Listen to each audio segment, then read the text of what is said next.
రేటది తూర్పు బంగాళాఖాతంలో బలపడింది. తీవ్ర వాయుగుండంగా మారుతుంది అల్పపీడనం. దీనివల్ల ఏపీ వ్యాప్తంగా పూర్తిగా వర్షాలు పడుతున్నాయి, భారీ వర్షాలు పడుతున్నాయి. కొన్ని ప్రాంతాల్లో అయితే ఇప్పటికే సహాయక చర్యలు కొనసాగుతున్నాయి ప్రతి జిల్లాలోనూ. ఇక వైజాగ్ లో వర్షాలు భారీగా కురుస్తున్నాయి. దీంతో వైజాగ్ లో పరిస్థితి ఏ విధంగా ఉంది, అక్కడ వర్షాల బారిన పడి ప్రజలు ఎటువంటి ఇబ్బందులు పడుతున్నారు, పూర్తి అప్డేట్స్ తెలుసుకుందాం. మా ప్రతినిధి రవిచంద్ర సిద్ధంగా ఉన్నారు. Ravichandra, over to you.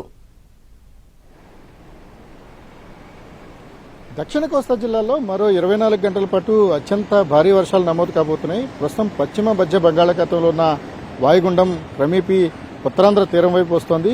ప్రస్తుతం కళింగపట్నానికి 80 కిలోమీటర్ల దూరంలో కేంద్రీకృతమై అది ఈరోజు రాత్రికి తీరాన్ని దాటుతుందని వాతావరణ శాఖ అంచనా వేసింది. దీని కారణంగా మరో 24 గంటల పాటు చాలా జిల్లాలు అంటే 4 జిల్లాల్లో అత్యంత భారీ వర్షాలు రాబోతున్నాయి. ప్రధానంగా ఉభయ గోదావరి, కృష్ణా, గుంటూరు జిల్లాలకు సంబంధించి రెడ్ అలర్ట్ జారీ అయింది.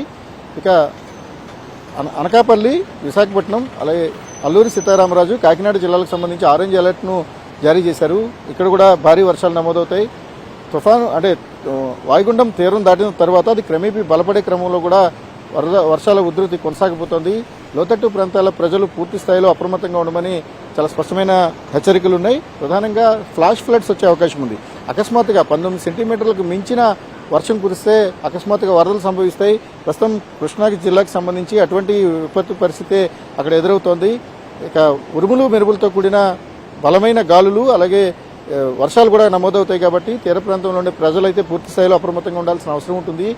ఆరెంజ్ అలర్ట్, రెడ్ అలర్ట్ కూడా మరో 24 గంటల పాటు కొనసాగుతుందని భారత వాతావరణ శాఖ ఇప్పటికే ప్రకటించింది. ఇక వాయుగుండం తీరాన్ని దాటిన తర్వాత దాని ఉధృతి కొంత తగ్గినప్పటికీ కూడా వర్షాలు అయితే కొనసాగబోతున్నాయి. ఏదేమైనా మరో 48 గంటల పాటు దక్షిణ కోస్తా జిల్లాలు మాత్రం పూర్తి స్థాయిలో అప్రమత్తంగా ఉండాల్సిన అవసరం అయితే చాలా స్పష్టంగా కనిపిస్తోంది. ఇక ఉత్తరాంధ్రలో తీరాన్ని సమీపించే కొద్దీ కూడా గాలుల తీవ్రత పెరుగుతుంది. వాయుగుండం తీరాన్ని దాటే సమయంలో గరిష్టంగా 65 కిలోమీటర్ల వేగంతో గాలులు వీస్తాయి. తీరం పూర్తి స్థాయిలో అలజడిగా మారుతుంది. వర్షాలు కూడా క్రమేపీ పెరుగుతాయి. కాబట్టి అప్రమత్తత అవసరం అవుతుంది.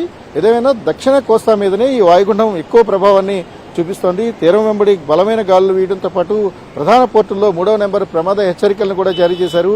రైన్ఫాల్ ఎక్కువగా ఉన్న క్రమంలో అకస్మాత్తుగా వరదలు వస్తే మాత్రం లోతట్టు ప్రాంతాలు మునిగిపోయే ప్రమాదం కూడా ఉంటుంది. ప్రస్తుతం కృష్ణా జిల్లా అటువంటి పరిస్థితినే ఫేస్ చేస్తోంది. ఇక్కడ మచిలీపట్నంలో 19 సెంటీమీటర్ల అత్యధిక వర్షపాతం నమోదైంది. అలాగే విజయవాడ, అవనిగడ్డ వంటి ప్రాంతాల్లో కూడా అత్యంత భారీ వర్షాలు నమోదవుతున్నాయి. మరో 24 గంటల పాటు ఈ ఉధృతి కొనసాగబోతోంది.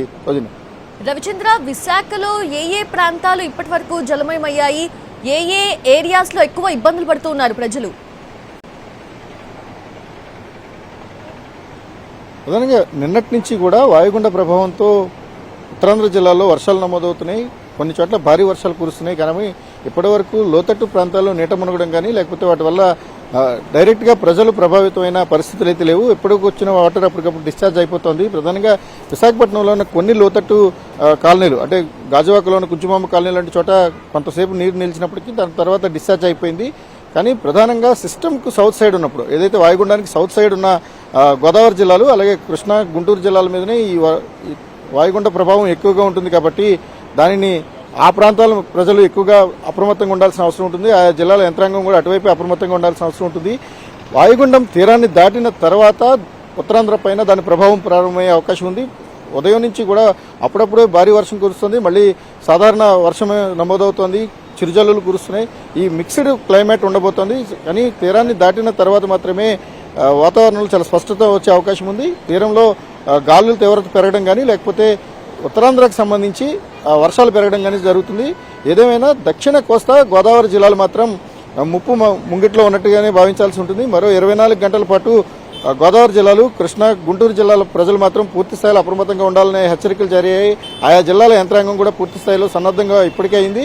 మరికొంత సన్నద్ధత అవసరం అవుతుందని కూడా వాతావరణ శాఖ సూచిస్తోంది. ఏదేమైనా ఆ రెడ్ అలర్ట్ జారీ అయిన ప్రాంతాలు మాత్రం పూర్తి స్థాయిలో సన్నద్ధంగా ఉండాలి. ఆరెంజ్ అలర్ట్లో ఉన్న విశాఖపట్నం, అనకాపల్లి అలాగే కాకినాడ జిల్లాలకు సంబంధించిన యంత్రాంగాన్ని కూడా పూర్తి స్థాయిలో అప్రమత్తం చేశారు. ఈ రోజు సాయంత్రం నుంచి కూడా ఇక్కడ భారీ వర్షాలు కురిసే అవకాశం ఉంది. కొన్ని చోట్ల అంటే 1-2 చోట్ల అత్యంత భారీ వర్షాలు కూడా ఇక్కడ వస్తాయని వాతావరణ శాఖ చెప్తోంది.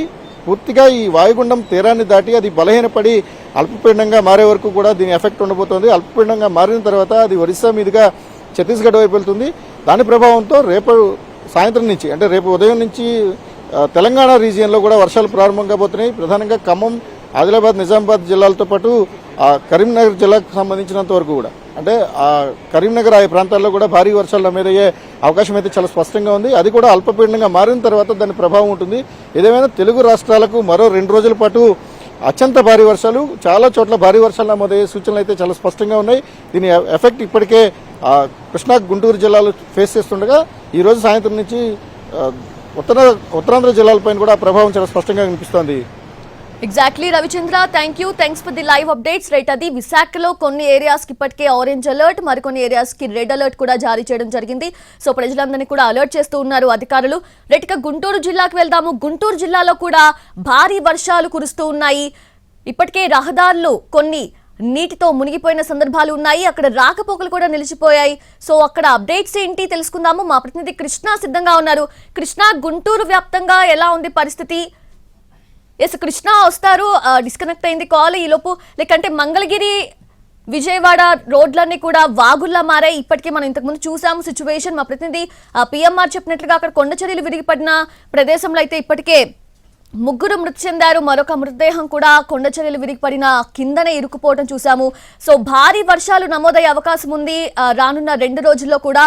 సో ఇందాక విశాఖలో చెప్పినట్లుగా 14 సెంటీమీటర్స్ వర్షపాతం నమోదైంది. దక్షిణ కోస్తాకు భారీ వర్ష సూచన ఉన్నట్లుగా ఇప్పటికే వాతావరణ శాఖ హెచ్చరించడం జరిగింది. తీరాన్ని తాకక ముందే తీవ్ర ప్రభావం చూపిస్తోంది తుఫాను. గుంటూరు, కృష్ణా జిల్లా, ఎన్టీఆర్ జిల్లా, విజయవాడ నగరంపై అయితే దీని ప్రభావం తీవ్రంగా ఉంది. విజయవాడలో 10కి పైగా ప్రాంతాలను ఇప్పటికే వరద నీరు ముంచెత్తింది. రాకపోకలు నిలిచిపోయాయి. ప్రజలు తీవ్ర ఇబ్బంది పడుతూ ఉన్నారు.